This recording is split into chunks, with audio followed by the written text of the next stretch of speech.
Ladies and gentlemen, please welcome the President of the United States, Donald J. Trump.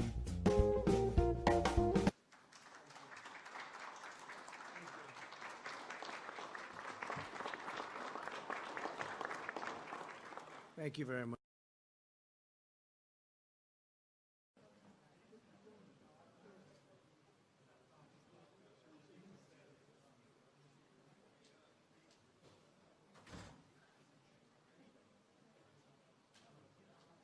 It's Donald J. Trump.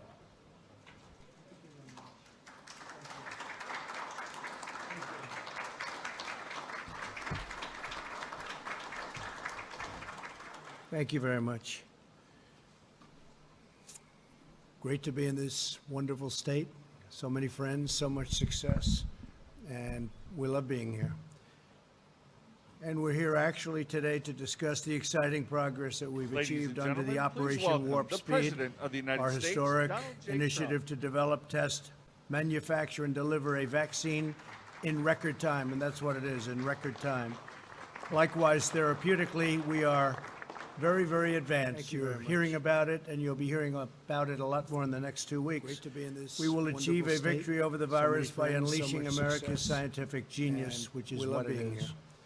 I'm And we're here therefore actually proud to today announce to that discuss this the morning exciting progress that we've the achieved under the Moderna Operation Warp vaccine Speed, has officially our entered historic phase 3 already. initiative to develop, test, And that's phase 3 manufacture, and clinical deliver trials, a the vaccine final stage in record time before and that's approval. What it is, in record time. There's never been anything like this in terms of speed, nothing even close. A second vaccine is likely to enter phase 3 in a matter of days. Under Operation Warp Speed, we've shaved years off of the time that it takes to develop a vaccine, in some cases many years, and we've done it while maintaining the FDA gold standard for safety.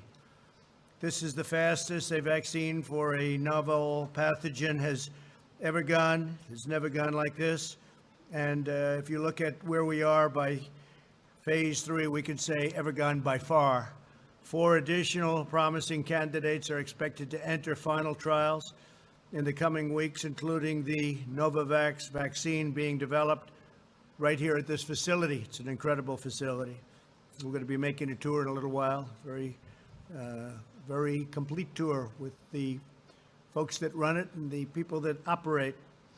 We've just completed a tour of Fujifilm's innovation laboratories, and that's going to be done at much higher level in a few minutes after I'm finished, and I believe we'll take a few questions too, which we're carrying out a crucial biomanufacturing process needed to make the Novavax vaccine.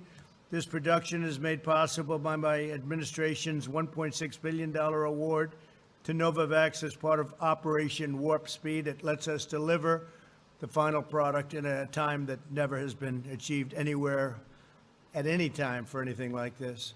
These same manufacturing processes are being conducted on an even larger scale in College Station, Texas. Today, I'm proud to announce that HHS has just signed a $265 million contract with the Fujifilm Texas A&M Innovation Center, which is quite the place, to dramatically expand their vaccine manufacturing capacity.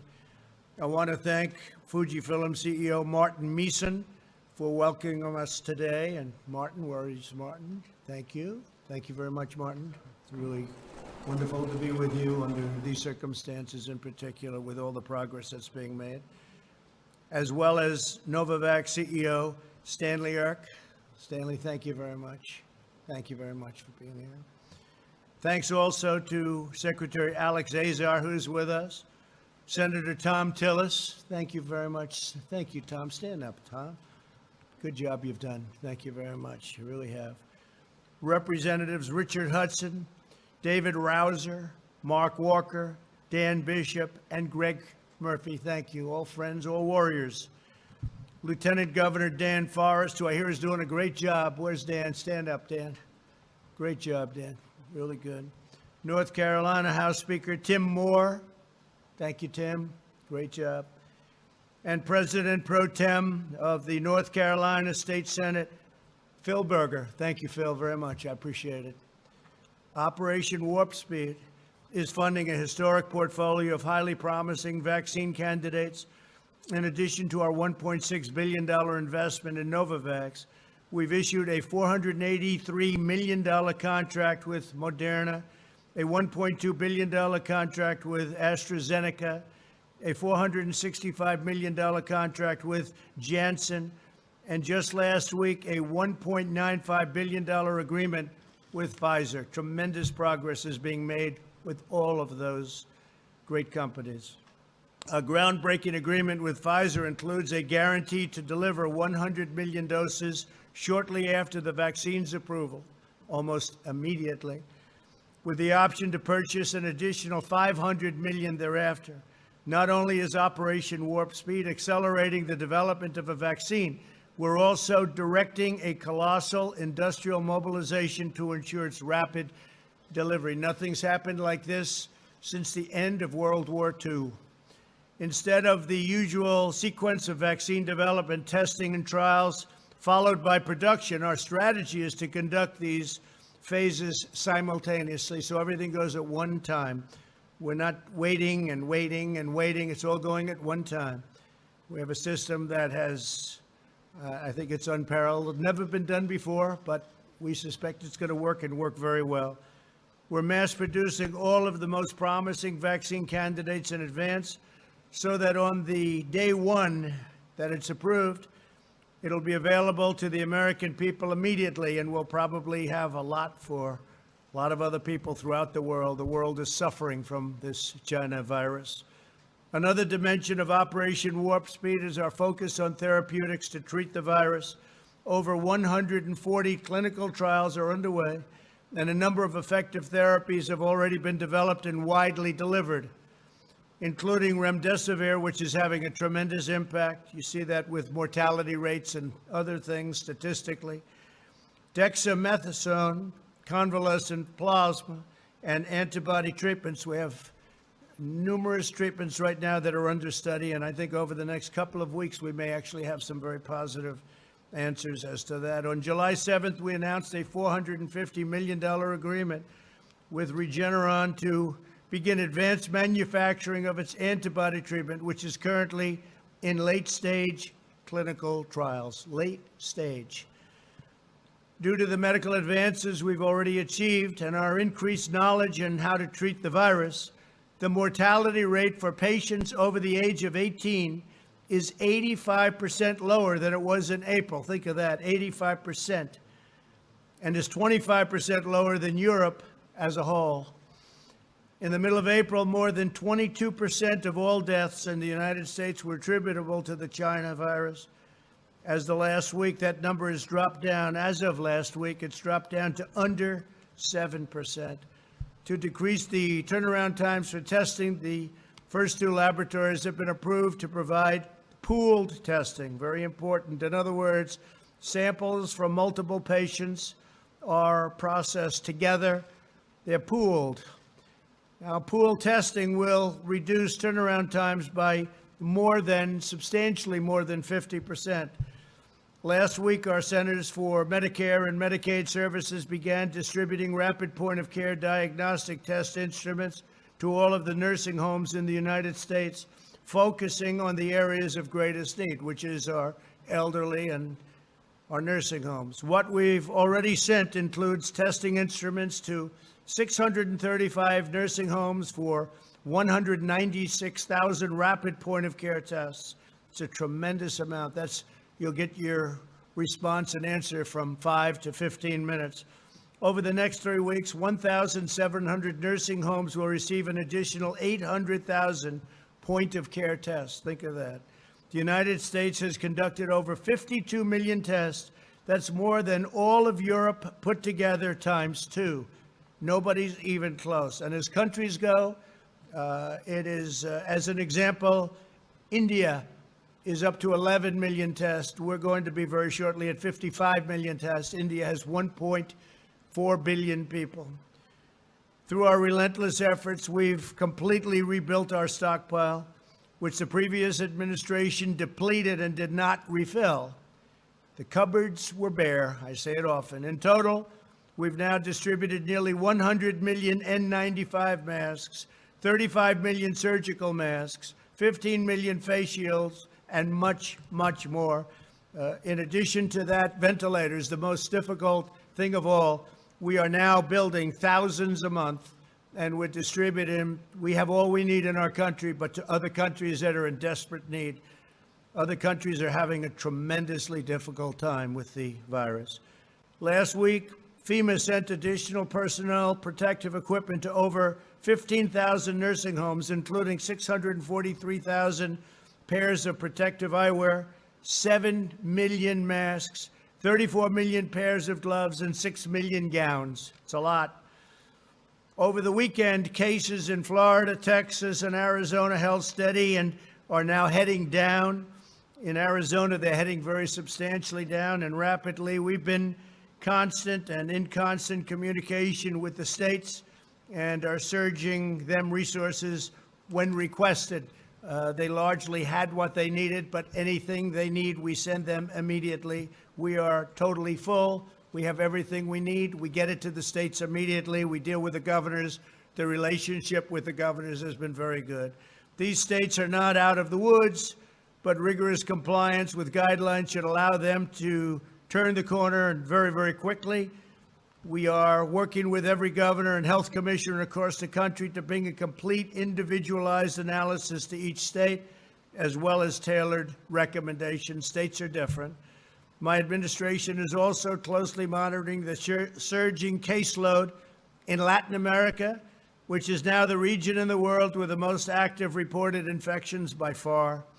Due to the relative scarcity of testing in Latin America, however, the region's reported number of cases is also likely to be dramatically undercut or undercounted. And I can say that's probably true throughout the entire world. We report our cases. Most of the world doesn't. They either don't do testing, therefore they have very few cases, even though people are sick, or they just don't report. And given the reality of what we just said, we're focusing aggressively on the Texas border and countries that we think have to be watched very, very carefully, because you have some very, very highly infected countries outside of our borders. I've spoken with Governor Abbott, terrific gentleman, and I can report that over 3,300 federal personnel are on the ground in Texas. We've given them a tremendous amount of extra help, including doctors, nurses, frontline people.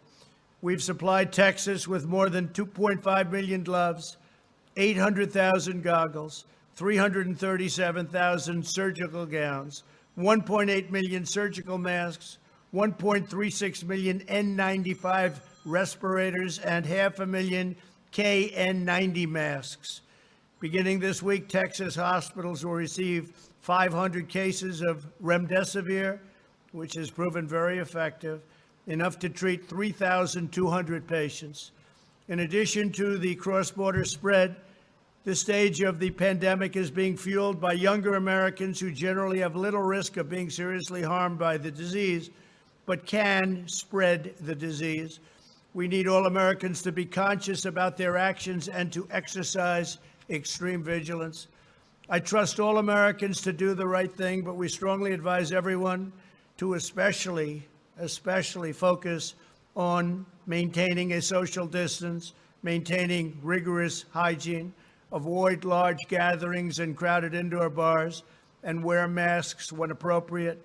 We also strongly urge citizens to take extra precautions to shield those at highest risk, which are, in many cases, the elderly, especially the elderly with medical problems such as heart or diabetes. But you want to shield them, and you want to guard them, and you want to protect them from the virus, especially those that are really targeted, almost targeted, you could say, by this horrible, horrible plague, this horrible epidemic, pandemic. America will develop a vaccine very soon, and we will defeat the virus. We will have it delivered in record time. As our visit here demonstrates, and I want to thank all of the people and representatives from the great state of North Carolina. This is a great place. It's a phenomenal place. And we've had so many great meetings and such a great time. I want to drive and tenacity of Your representatives and your politicians has been incredible. When they call, I'm there. When they call, most of them, many of them are sitting here right now. I will always answer their call. So thank you very much. I appreciate you being here with us. And let's get on to a few questions. Tremendous progress has been made, and it's been made rapidly, and it's been made in areas that nothing like that has taken place before. So please, thank you very much. Thank you. Thank you. There's been a lot of despair when it comes to the virus. Is today's event about giving Americans hope, a sense of optimism?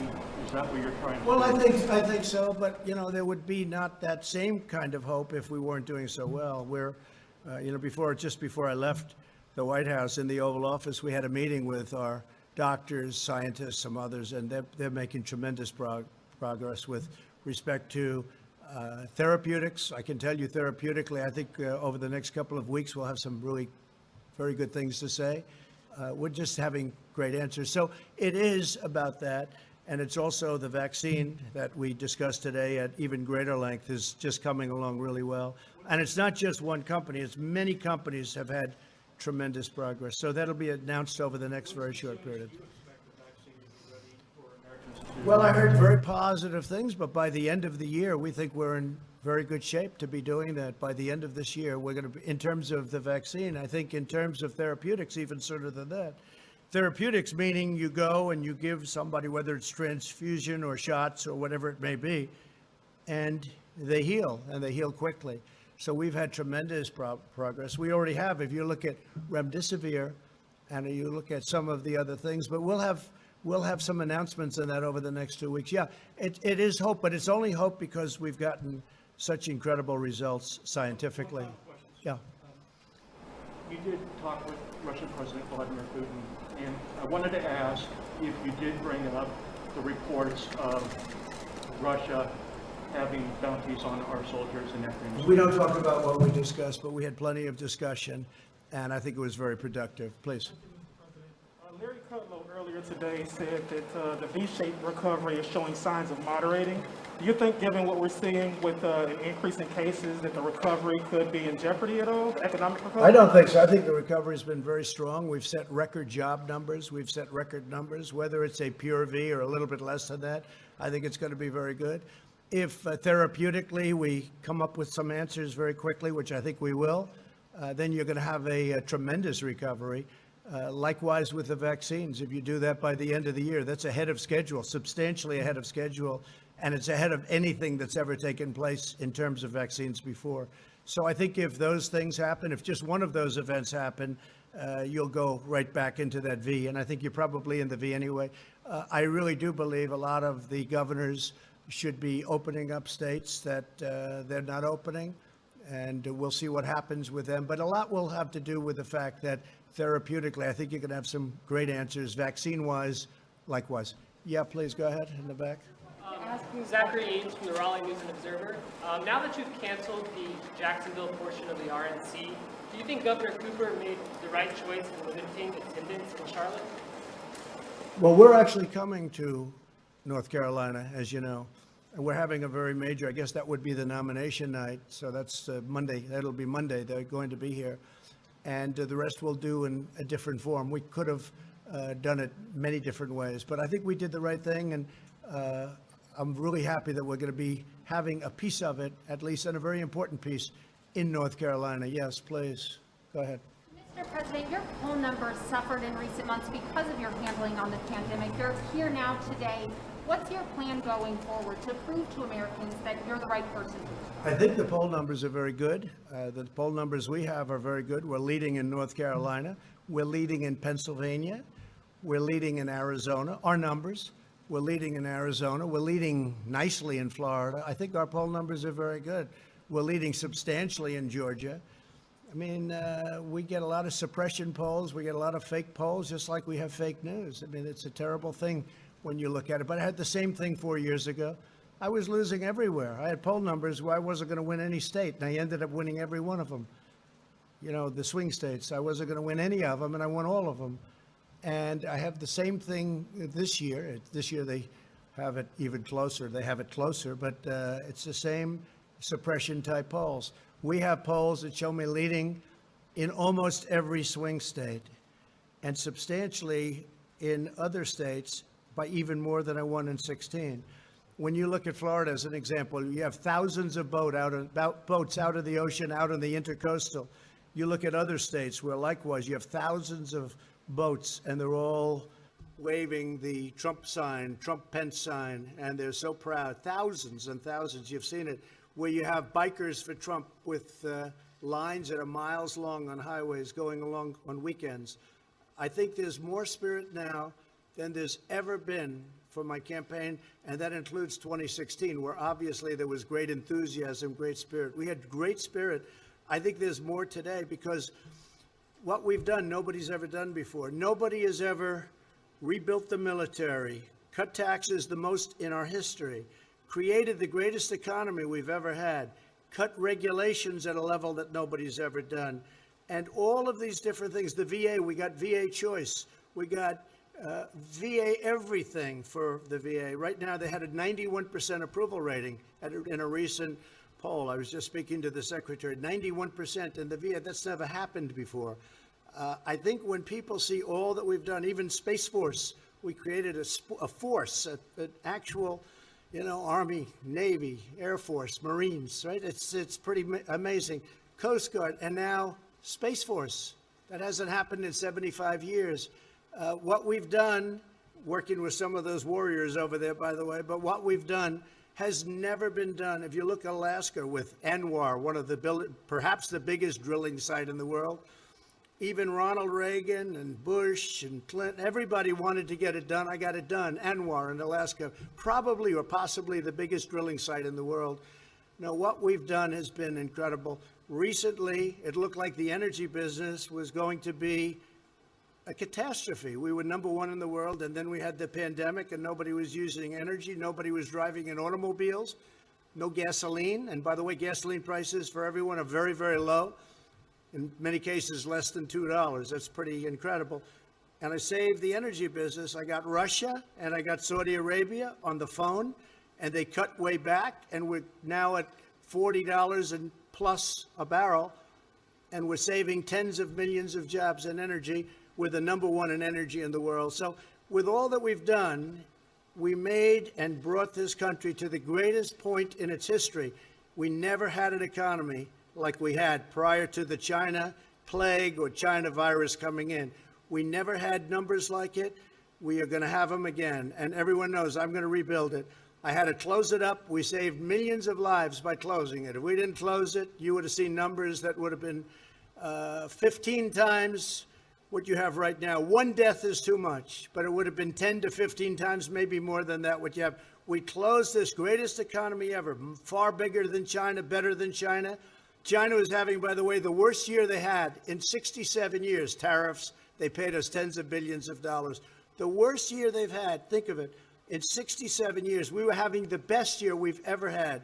I had to close it, and now we're reopening it. And next year will be stronger. It'll be the strongest year so far. It'll be better even than last year. Okay, thank you very much. I'll be heading back, and I'll see you back at the White House. Thank you very much. We're going to take an additional tour of the facility with your great leaders.